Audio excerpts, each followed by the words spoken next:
Santé publique, un CSB2 dans la commune rurale de Miarnariv-Itas. Quelques 15 000 habitants de Sept-Fouquetin de la commune rurale de Miarnariv-2, région Itas, sur la RN1, auront accès à des soins médicaux de qualité dans le nouveau centre de santé de base de niveau 2 qui vient de s'ouvrir dans le Fouquetin d'Ampasamanatungt. Fruit d'un partenariat public-privé, l'infrastructure est composée de 11 salles meublées et équipées d'accessoires et de fournitures médicaux essentielles, ainsi que de lavoirs et de latrines accessibles aux personnes à mobilité réduite.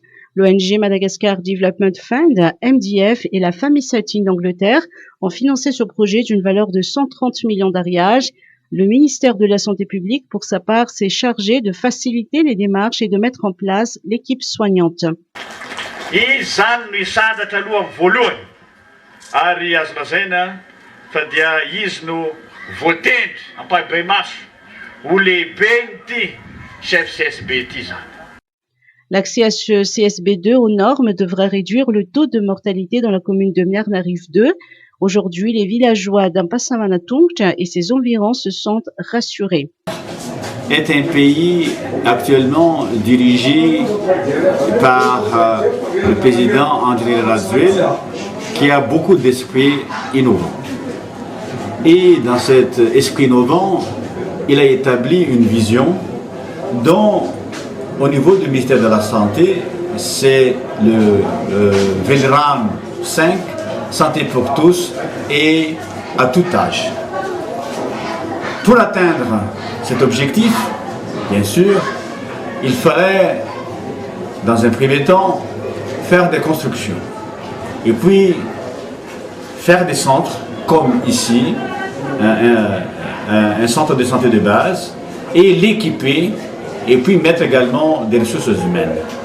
Alors, l'État a sa grande part, mais dans le code de la santé, tout ce qui est santé à Madagascar, c'est la collaboration également entre le public, le privé et les militaires. Et aujourd'hui, nous sommes dans l'accomplissement de ce code de la santé, dans l'application même de ce code, c'est-à-dire favoriser aussi les 3 P.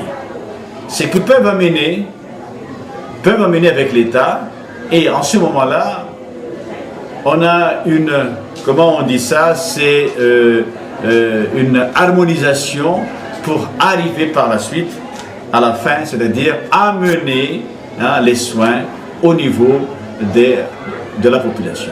Alors, pour dire que le ministère de la Santé collabore avec les privés dans le cadre de partenariat 3P, comme on dit, et ça permet aussi d'avancer les choses parce qu'il a la part de l'État qu'il va s'assumer, il a aussi la part des privés en ce moment-là. Voilà. L'infrastructure a été inaugurée vendredi 29 janvier dernier par le professeur Jean-Louis Rakoudvaux et le directeur général de MDF, Nicole Donaldson, en présence des autorités locales conduites par le gouverneur de la région Itas.